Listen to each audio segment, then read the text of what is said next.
Friends and fellow time travellers, there you are. It's a pleasure to have you alongside as we travel together through time and space. This is the podcast, this is the moment in the day, in the week, when we pause together to share breath and to contemplate what the past has to teach us about the present, and thereby to better prepare us for the future. Before we get started on today's episode, it's a big thanks to all the people who support the podcast series that Paul and I make together. You do that by signing up to my patreon.com site. It's that financial support that makes the rest of the love letters and the podcast and the presents possible. So if you're there already, thank you. If you're not, but you're inspired to join and become part of the family of curious, inquiring types fascinated by history and pondering what it means for the future, then get along to patreon.com, search for me by name, follow the yellow brick road, do what you have to do, and join us. Become part of the family. Be great to have you along for the ride. Okay, that's the advert over. Now it's time to strap ourselves into the time machine as we set off towards the next stop on my love letter to the British Isles. Cue the music.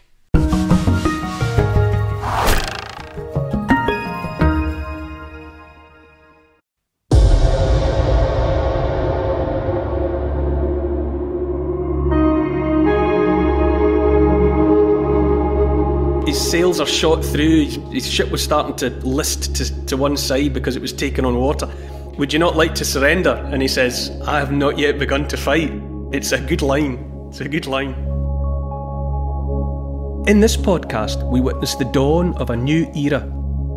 A nation angry and dissatisfied, rising in rebellion and fighting for freedom from their own government.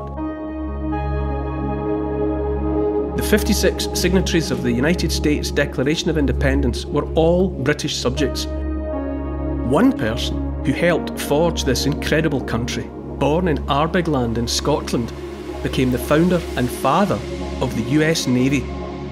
Audacious and fearless, John Paul Jones brought the battle for American independence back across the Atlantic to these shores, and in the process became a legend. I'm stepping out across Britain to discover 100 remarkable places that have shaped you, me, and the whole world. I'm Neil Oliver, and this is my love letter to the British Isles.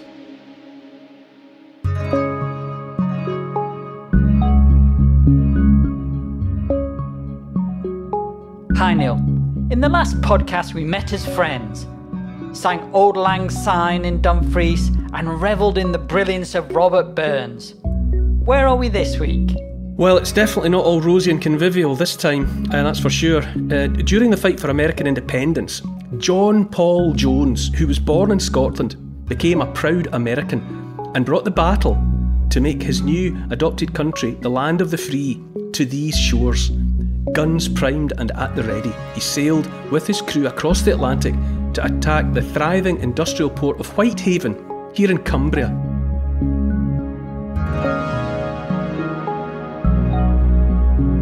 We're in the coastal town of Whitehaven, on England's northwest. It's a fascinating little place. It's quite out of the way, I suppose.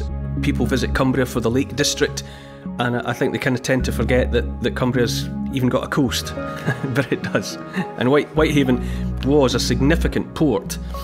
A couple hundred years ago, certainly, it was a principal port for coal and other commodities coming and going.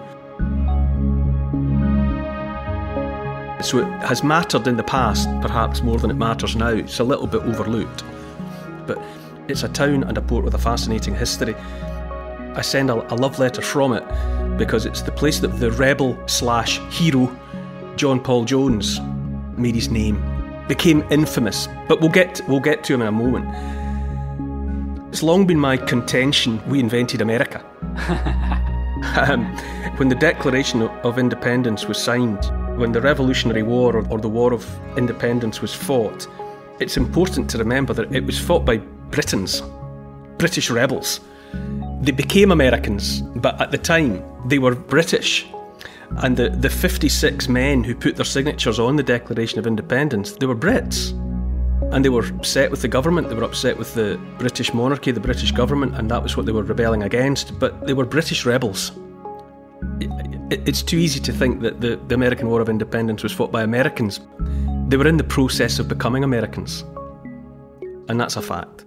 So how does that go down when you tell Americans? Well, the most I can hope for is a laugh. Others get more annoyed, but it's tongue-in-cheek, obviously. But it is a point worth making that those who set about making an independent, separate place, the United States of America, they were British. So to that extent, America is a British invention. And when those men were putting together the Declaration of Independence, they were drawing upon British traditions.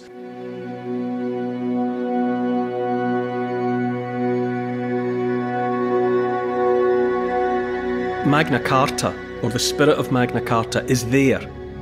The Declaration of Arbroath, both of these we've sent love letters from and about, is there, ghosting, haunting some of the sentiment of the Declaration of Independence.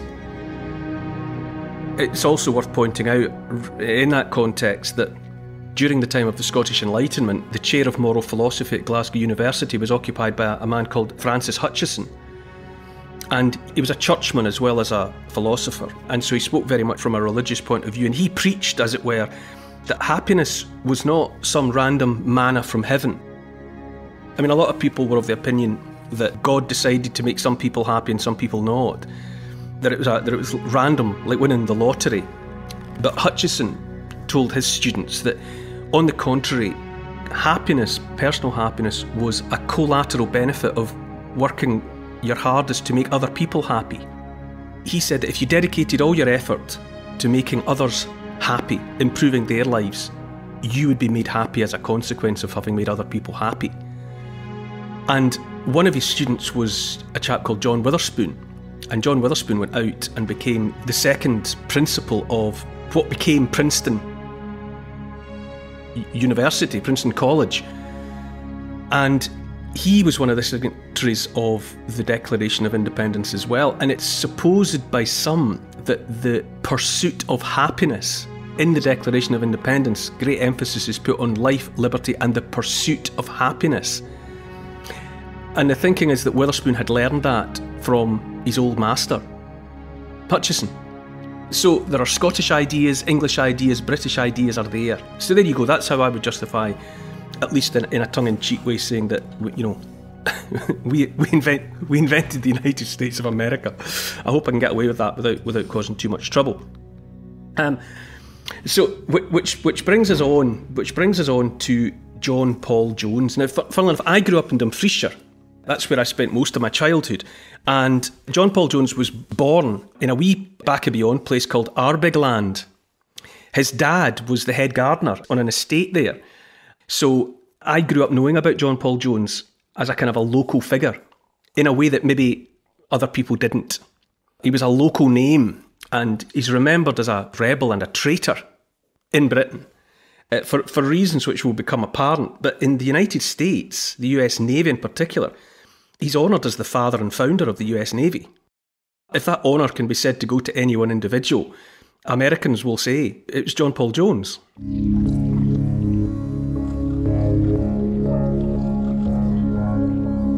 So he was born at Arbigland on the 6th of July 1747, and his name then, when he was born, it was John Paul. His surname was Paul. He was born inland, but the life of the landlubber was not for him. We've spoken in the not-too-distant past about Captain James Cook and how Cook was supposed to be a grocer's apprentice, hated it, was no use at it, and his forward-thinking boss understood that his heart was in the sea and fixed him up with employment with a company that moved coal up and down the east coast. Well, John Paul, similarly, he didn't want anything to do with gardening or the land. He wanted to be at sea. And so when he was 13, which sounds very young to us, but young men were beginning to set out on their careers at such a young age in those days. And at the age of 13, he went to Whitehaven and he signed on with a coastal sloop, a ship. And he signed on for a 7-year indentured apprenticeship with the Merchant Navy. And almost right away, he was as far away as places like Barbados and the colony of Virginia on the eastern seaboard of the United States. He had a big brother who had previously emigrated, who was already out there in the colonies, specifically in a place called Fredericksburg. And so he was able to spend time ashore with his big brother. And as an adult, once he was grown and looking back on his time, he would say that he fell in love with America. From the age of 13 when he first saw it, it was his favourite place. So his heart belonged to America, in that way that some places just get you. America got John Paul. He was clearly a skillful and talented seaman, but he had a bit of a wild and violent streak at the same time. By the time he was 21, he was a captain in the Merchant Navy, and he was used to crisscrossing the Atlantic back and forth between Britain and the United States, or what would become the United States. But during the 1770s, he had a run-in with the law, a significant run-in with the law. He was the captain at the time of a vessel called the Betsy, and there was a mutiny aboard the Betsy, and one way or another, the details are a bit indistinct, but one of the mutineers was killed, and John Paul took the blame. It was his fault. Rather than face justice, he made himself a fugitive. So he abandoned the British Merchant Marine at that point, and by 1774, he had taken on a new surname, Jones. He was in hiding, basically. He was concealing his identity, but he was now John Paul Jones. Where was he? He was in the States. Ah, right. Yeah, he absconded to America. But his abilities were recognised by no less a figure than George Washington.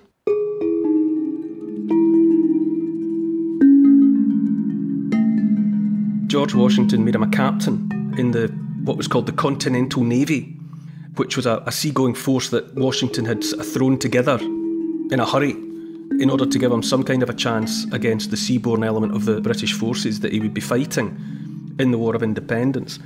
So he commissioned John Paul Jones as a captain. He was the first captain commissioned after the signing of the Declaration of Independence in 1776. So that's 1776, and by the November of 1777, he's sailing out of Portsmouth, New Hampshire, at the helm of a ship called the Ranger, which is a warship, a ship fitted out for fighting. And he crosses the Atlantic, and first of all he goes to Brest in northern France, but from there he sets sail for the west coast of England, and it's apparent that his intention is to cause as much trouble as he can. The British army is in North America at this point, fighting, and he's on the other side of the Atlantic trying to cause trouble for the Brits. So it's not an invasion, but it's an American attack on Britain. Yeah, he is British by birth. He's effectively a British subject, but he's a fugitive. But he's taken it upon himself to come back and attack Britain, to make trouble. So by the 23rd of April 1778, he and his ship, the Ranger, are lying in wait off Whitehaven. And people have speculated long and hard about what Whitehaven had ever done to him, but that he would go and attack Whitehaven specifically. But it seems most likely that he knew it well, and he knew that he would be able to sail into the harbour under cover of darkness because he knew it so well. So he chose it because he was familiar with the place, and it's unlikely that he harboured any specific grudge against the place. And his plan, because as I mentioned, Whitehaven was a coal port, and he knew that there would be many ships in the harbour loaded up with coal, and his plan was to set it all on fire and cause chaos, because the fire in the harbour would spill into the town and Whitehaven would be destroyed, it would be put out of action, and it would cause no end of spectacular damage. So that was his plan. And integral to the plan was spiking the town's defences. The town had cannon at the harbour side for protection, specifically to protect against someone like him. So his plan was to go ashore under cover of darkness with his men, spike the guns, and then set about setting the coal ships on fire. However, the flaw in his plan, and it was a flaw, his crew were a rabble. Rather than a disciplined force of fighting men, they were just rabble, basically. And no sooner had he got them ashore than most of them were making their way to the pubs and taverns in the town, looking for alcohol and women.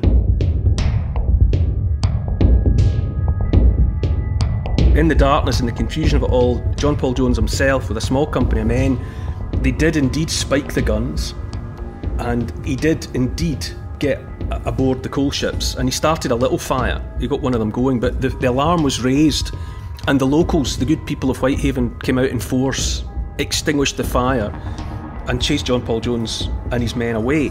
So they just got back aboard the Ranger and took off. What should have been a sort of spectacular fireworks display was more of a damp squib. However, the mere fact that an American ship of war had crossed the Atlantic and come in at Whitehaven with armed men, and it was apparent what they had sought to do, even though they had failed, it absolutely put the willies up the British government. Because they had no way of knowing whether he was a lone wolf or whether there were other ships out there. Was it an invasion force? But word of what had been attempted at Whitehaven was spread to London, and the British response was to withdraw 40 ships of war from the American coastline and bring them back to defend home. So it achieved what John Paul Jones might have hoped. It took away fighting men from his adoptive country of America, and the ships came back while the British government attempted to assess just how much of a threat it had actually been. And meanwhile, John Paul Jones and his ship and his men, they continued making trouble.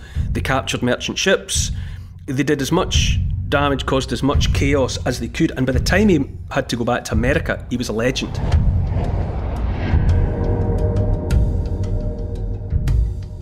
He had gone and single-handedly bloodied the nose of the British king. He'd really put the fear of God in the British establishment. And he came back the next year, this time with a flotilla. So he came back with multiple ships, and he drew the British into battle off Flamborough Head on the Yorkshire coast.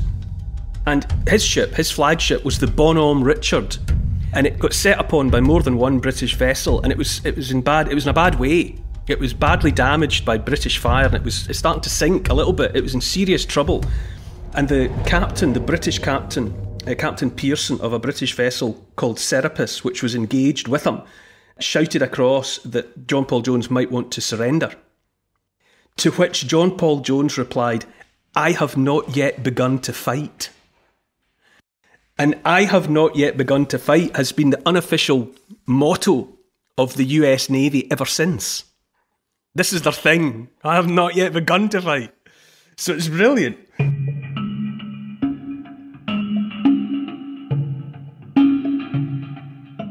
It's for those reasons that the US Navy have taken him absolutely to heart. And whether he is or is not, he's regarded as the founder and father, if not of the US Navy, of the US Navy fighting spirit. I have not yet begun to fight. And I was in Whitehaven, and every year since 1999, a US Navy warship has come to Whitehaven. And the captain and the crew come ashore, and they're treated as honoured guests. It's a big, exciting day in the town, and they're welcomed in, and they go through the rigmarole of declaring peace between Britain and America. Every year at Whitehaven, the US comes and they basically make peace again. And the whole thing's light-hearted, and it's all done in good heart, but it's recalling a very significant moment in history, really. There's also a statue, a really good bronze statue up on the harbour wall, which depicts the spiking of the guns, which is where they jam, you jam something like cannonballs into the mouth of the cannon, and you do damage to it. Spiking the guns just means you put them out of action. And so it's so unlikely. Little Whitehaven's so easily overlooked now, a backwater for many people, and yet it was the place where John Paul Jones became a legend.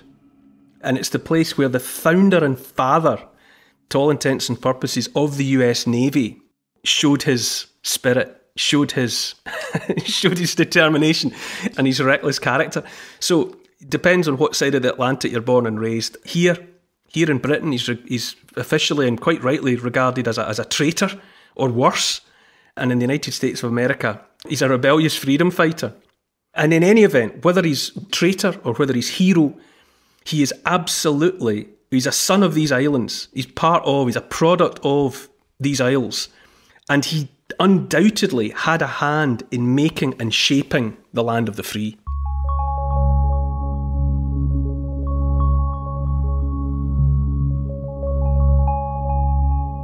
Nowadays, when we think of the relationship between the United States and Britain, we always tend to think of the so-called special relationship. So it's a bit of a hidden history shock to discover that America have actually launched attacks on these shores. The ill feeling around for a start, I mean, I when I studied it at school, we call it the American War of Independence, and the Americans call it the Revolutionary War. And a revolution is what it was. The colonists just felt that they were just being, basically, the British Crown was taking the mickey out of them. You know, it was demanding tax from them more and more, and yet they weren't able to vote. So it kicked up the slogan, "No taxation without representation." Money was being collected from them every year and taken away from the colonies and taken back to Britain. And yet the colonists had no say in how that money be spent. And they were increasingly of the opinion that, you know, what is the point? We shouldn't regard ourselves as British anymore, which is what they were. They were British colonists. We should become Americans. We should be independent. We should sever all ties with that bunch and forge our own destiny, which is what they did. You know, in 1776, the Declaration of Independence is one of the most significant documents created anywhere on the planet. And as well as tongue-in-cheek saying I think that we invented the USA, I still think that the United States of America is still the best idea for a country that anybody ever had. They've got their problems at the moment. You know, there's all sorts of trouble and strife, as there is everywhere. You know, there's trouble everywhere at the moment. Population splits at 50-50, bitterly divided and polarised, and the same is sadly true in the United States. But the idea of America, dedicated to the pursuit of life, liberty and happiness, whoever had a better, more good-spirited idea for the foundations of a country than America? But it was born in fire. It was born in rebellion. It was born out of revolution. And the fighting lasted for years, and many men died to make America free. And down in the foundation layer of a country with the world significance of the United States of America is a guy born the son of the head gardener at Little Arbigland. And then he set aboard his first ship at Whitehaven when he was just a boy of 13, and within a few years he was back declaring war on his own account, on his homeland. You know, so he's part of the foundation layer of the United States of America. He was there when it was happening. He was part of making it happen. So yeah, he's worthy of being remembered. Traitor or hero, he's worthy of being remembered. And you can see why the government here was quite worried. Yes, well, you remember that you've got none of the communications and surveillance that we have now. So all they would hear was that an American ship of war had come in at Whitehaven and there'd been an attempt made to destroy the port. Now, we know he was a lone ship with just one crew, but the British government had no way of verifying that. They didn't know if he was just the sharp end of an invasion force. And so in the short term, they had to treat it with the utmost seriousness, hence the recall of the 40 ships of war from the American coastline, hightailing it back across the Atlantic as fast as they could go, because it was anybody's guess just how much of a threat Britain actually faced at that time. It became apparent that, you know, John Paul Jones had been acting alone, but in the short term, the British government had to treat it with the utmost seriousness, and so they did. They must have got a shock when this attack happened. That it was possible would be the fright. The Atlantic takes a bit of crossing even now, and the British government probably felt insulated from the American threat by thousands of miles of open sea. But as it turned out, it wasn't. The Americans could come across it at will and just pick a place and attack it, which is what they did. So it was like a bucket of cold water of realisation. Hold on, never mind us attacking them, they can attack us. They're here. The Yanks are coming, you know. And would the British government be scared about the revolutionary ideas spreading in the populace of Britain? Well, that was certainly... Well, as things turned out, the American Revolution inspired the French Revolution. It took a lot of its inspiration from what had happened on the other side of the Atlantic. And once the French Revolution was underway, then absolutely the British government was petrified that revolution would spread. It's like a fire or a virus or whatever. America had revolted. France put its monarchy under the knife, and there was every reason to be fearful that the same emotion and the same intent would cross the channel. And so anti-revolutionary feeling was very strong in Britain in the years immediately after the French Revolution. And then, of course, when it took on, after several iterations, Napoleon as emperor and as the leader of the French Republic, the threat was huge. But yes, it was revolutionary behaviour in America that was a huge inspiration for the French.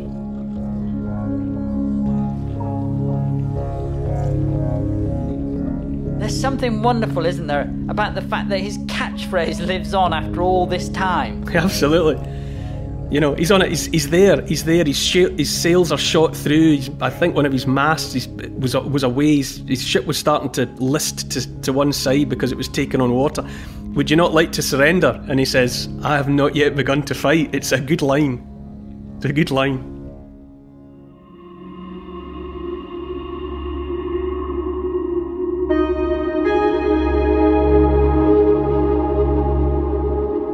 Great wealth beyond anything ever seen before, pouring into Glasgow, Liverpool, Bristol and Dublin.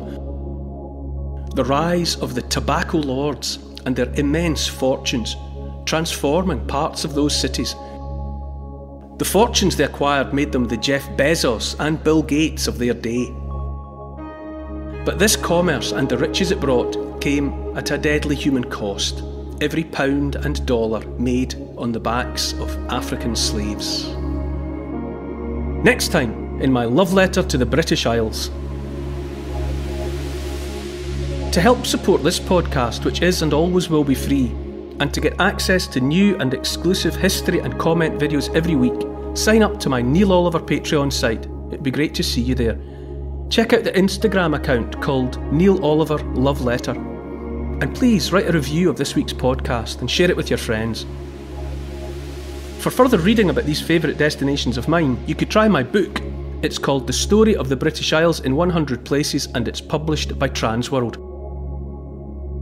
Neil Oliver's Love Letter to the British Isles is produced by Paul Ratcliffe and Neil Oliver for Fat Belly Films. Music is by Malcolm Goldie. Social media producer is Oscar, CFR.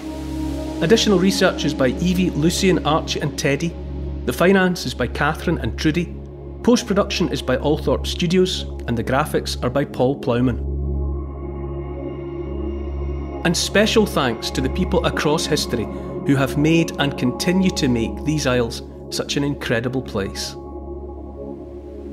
This has been an FBF Podcasts production.